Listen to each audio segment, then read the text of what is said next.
journal. Henri Ochocho.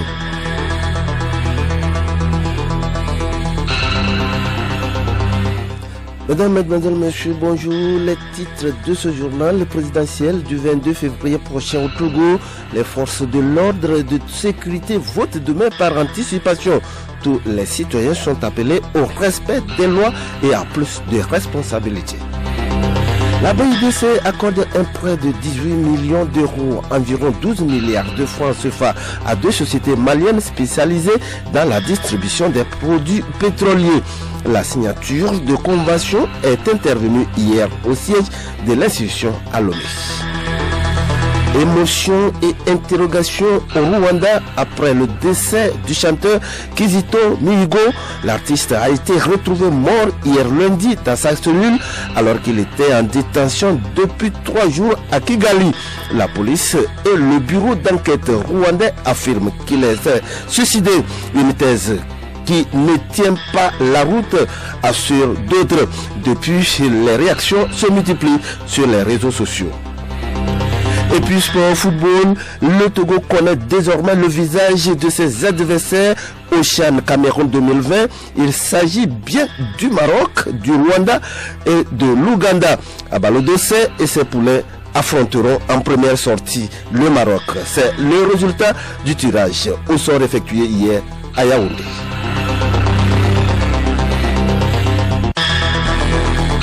radiolomé.tg.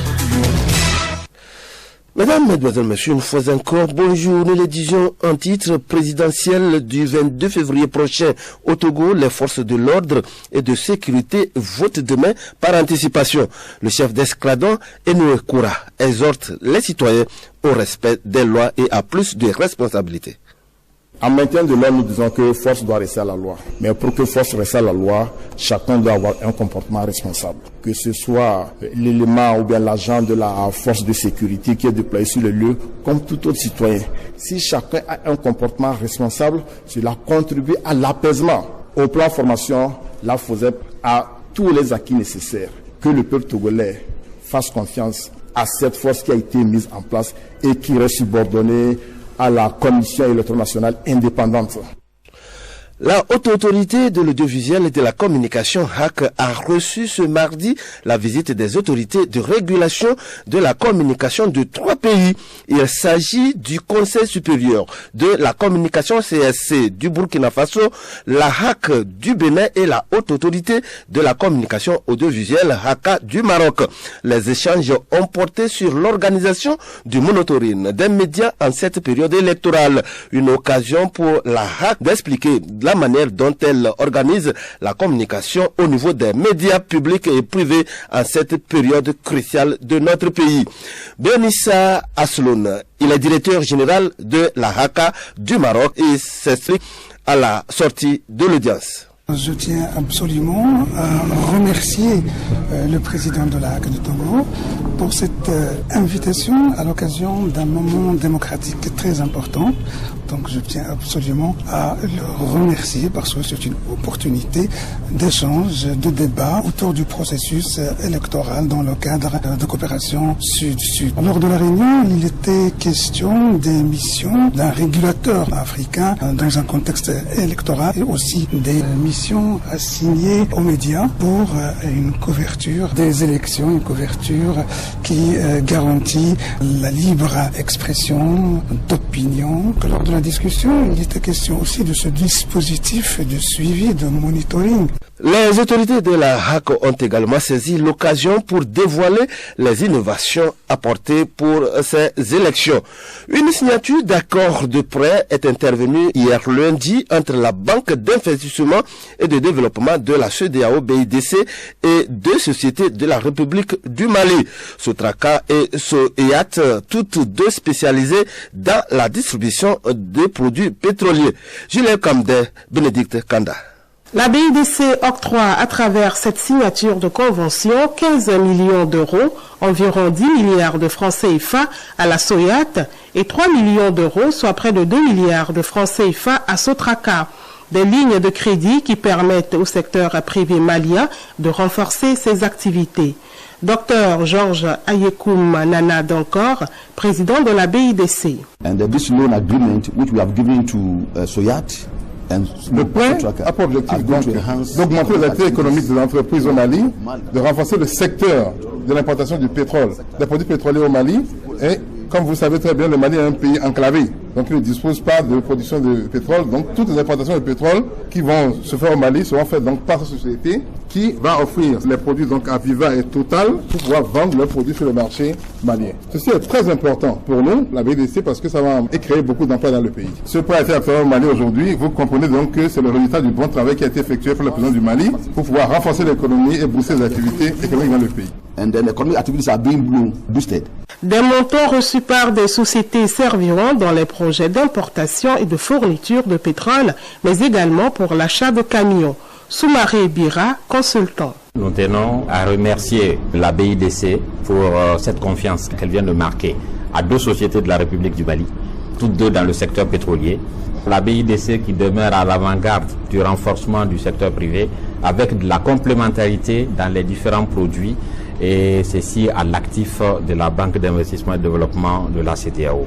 Lui qui vient d'être le nouveau président de la BIDC, pourquoi sur le Mali? D'abord qui est le premier à qui signer un accord de prêt, mais justement c'est notre chance. Et dans son discours, il a également ajouté, et nous on a entendu ça avec beaucoup de satisfaction, que la République du Mali vient de payer totalement sa part de capital de la BIDC. La BIDC accorde des prêts à tous les pays membres de la CEDEAO en vue de développer l'économie des États et de créer des emplois.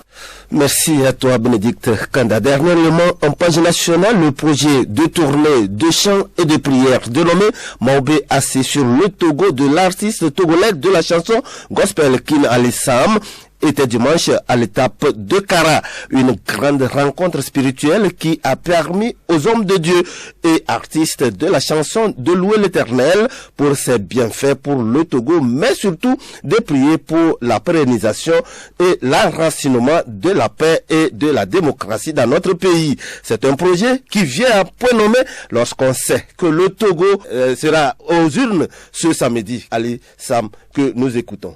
Nous avions prié pour le processus électoral, qu'un climat de paix, qu'un climat de joie puisse régner entre les Togolais. Nous ne voulons pas qu'après cette élection, qu'il y ait des incidents. Nous voulons l'union, la paix pour ce pays. Et c'est une vision divine que le Seigneur m'a donnée. Donc nous avions commencé déjà à Tchévier, Nontien. C'est grâce à Dieu, nous avions tout fait et je suis très ému. Nous avions prié pour les autorités de ce pays parce que c'est biblique. Toute autorité est établie par Dieu. Donc les hommes de Dieu étaient présents. Maopasi sur le Togo, c'est toi. Maopasi sur le Togo, c'est moi. Le Togo, c'est toi. Le Togo, c'est moi. C'est dans l'union que nous allons construire un Togo nouveau, un Togo émergent, un Togo qui sera le flambeau du monde entier. Le journal Henri Ochocho. Actualité internationale cap sur la Côte d'Ivoire. Après un mois et demi de discussion, le dialogue politique entre le gouvernement et l'opposition semble dans l'impasse, et ce à 8 mois du début de l'élection présidentielle. Hier, une réunion qui était censée entériner les points de dissension s'est soldé par une clôture de ce dialogue sans signature d'accord. Désormais, les décisions sont dans les mains du chef de l'État. À Difa, au Niger, 20 personnes sont mortes, dont 15 femmes et 5 enfants hier lundi dans une bousculade à l'entrée de la maison des jeunes et de la culture MJC. Les victimes se rendaient à une distribution de vivres et d'argent organisée la veille pour les réfugiés à Difa par le gouverneur de la région de Borno au Nigeria en visite à Difa ce week-end. La région de Difa, proche du Nigeria, abrite plus de 300 000 réfugiés nigériens et déplacés internes. Ce drame est révélateur de la précarité dans laquelle vivent ces réfugiés et déplacés, pour la plupart privés de toute activité économique en raison de l'état d'urgence et de la présence de groupes armés, notamment Boko Haram, dans la zone de production. Au Burundi, le Conseil national pour la liberté, CNL, le principal parti d'opposition, a désigné son président Agathon Rwasa comme candidat à la présidentielle prévue le 20 mai 2020. Âgé de 56 ans, l'opposant Agathon Rwasa est considéré comme le principal rival du général Evariste Ndayishimiye, le candidat du parti au pouvoir au Burundi. Et puis au Rwanda, le décès du chanteur Kizito Mihigo suscite émotion et interrogation. L'artiste a été retrouvé mort hier dans sa cellule alors qu'il était en détention depuis 3 jours à Kigali. La police et le bureau d'enquête affirment qu'il s'est suicidé, mais pour certains, cette thèse ne tient pas la route. Pendant ce temps, les réactions se multiplient sur les réseaux sociaux. Bénédicte Kanda. Effectivement, sur Twitter comme sur Facebook, les internautes ne cachent pas leurs émotions. Réaction également du côté de la classe politique. L'opposante Victoire Ingabire, graciée et libérée de prison en 2018 au même moment que le chanteur de gospel, a tweeté pour sa part, je cite, « Un bon cœur a cessé de battre. Cela dépasse l'entendement. » Fin de citation. Mais au-delà de l'émotion, la mort de l'artiste soulève de nombreuses interrogations. Certains se disent indignés. D'autres n'hésitent pas à pointer du doigt le régime du président Paul Kagame en l'accusant d'avoir assassiné le chanteur. Le directeur exécutif de l'ONG Human Rights Watch appelle quant à lui à une enquête urgente. Le célèbre chanteur de gospel était détenu au poste de Ramena à Kigali depuis 3 jours. Il était accusé d'avoir voulu traverser illégalement la frontière burundaise pour rejoindre un groupe armé. La police assure travailler à faire toute la lumière sur l'événement. Le corps du chanteur a été transféré au laboratoire de médecine légale en vue de son autopsie. À Madagascar, des centaines d'habitants s'en sont prêts au commissariat de la ville d'Ambilobé dans l'extrême nord du pays. Depuis dimanche, une foule en colère réclamait que la police leur livre un homme soupçonné d'avoir tué une femme enceinte. La population voulait punir et tuer le présumé criminel. Selon des témoins, plus de 500 personnes s'en sont prêts au commissariat. Un policier a d'ailleurs été grièvement séquestré par les habitants puis libérés par les gendarmes. 4 autres policiers se sont retrouvés piégés à l'intérieur du commissariat, incapables de sortir face à une foule furieuse. Jets de pierres, pneus brûlés et une voiture incendiée. Le calme est revenu vers 2 heures du matin, mais les habitants ont repris leur manifestation dans la matinée en bloquant les routes.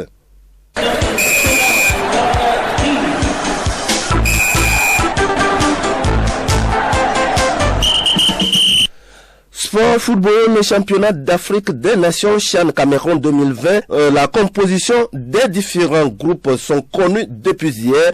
Les éperviers locaux héritent du groupe C Kayao Kamake. Dans ce groupe C, les poulains du coach Jean-Pierre Abalo Dossé vont évoluer en compagnie de leurs homologues du Maroc, du Rwanda et de l'Ouganda. Les éperviers affronteront pour leur première sortie les Lions de l'Atlas du Maroc.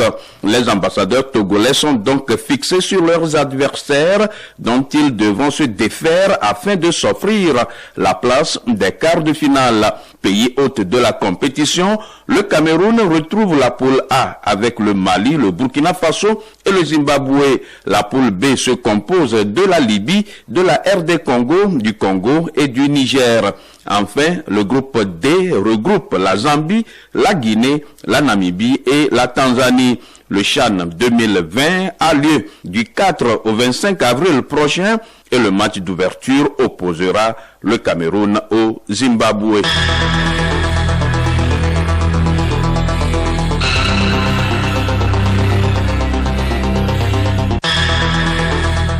Merci à toi Yao Kamake pour boucler la boucle. Début ce mardi des 8e de finale de la Ligue européenne des champions avec au menu 2 explications. Atlético Madrid, Liverpool et Dortmund, Paris Saint-Germain. Demain mercredi se disputent encore 2 rencontres. Atalanta, Valence et Tottenham, RB Leipzig. Voilà qui me fait à ce journal. Le rappel des titres avant de nous quitter. Présidentielle du 22 février prochain au Togo. Les forces de l'ordre de sécurité votent demain par anticipation. Tous les citoyens sont appelés au respect des lois et à plus de responsabilités. La BIDC accorde un prêt de 18 millions d'euros, environ 12 milliards de francs CFA à 2 sociétés maliennes spécialisées dans la distribution des produits pétroliers. La signature de convention est intervenue hier au siège de l'institution à Lomé.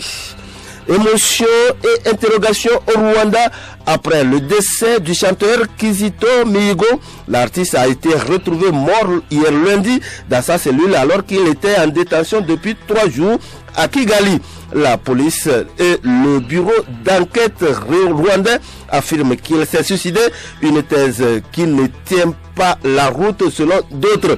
Depuis, les réactions se multiplient sur les réseaux sociaux. Et puis, vous l'avez suivi, sport, football, le Togo connaît désormais le visage de ses adversaires au CHAN Cameroun 2020. Il s'agit bien du Maroc, du Rwanda et de l'Ouganda. Abalo Dossé et ses poulets affronteront en première sortie le Maroc. C'est le résultat du tirage au sort effectué hier à Yaoundé. Nous disons merci à Aimé Soublima. Clovis Mokli était à la mise en onde. Bon après-midi à tous et à toutes.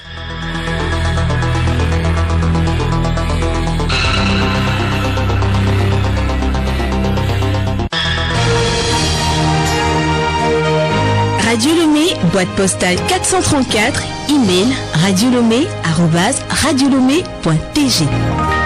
radiolomé.tg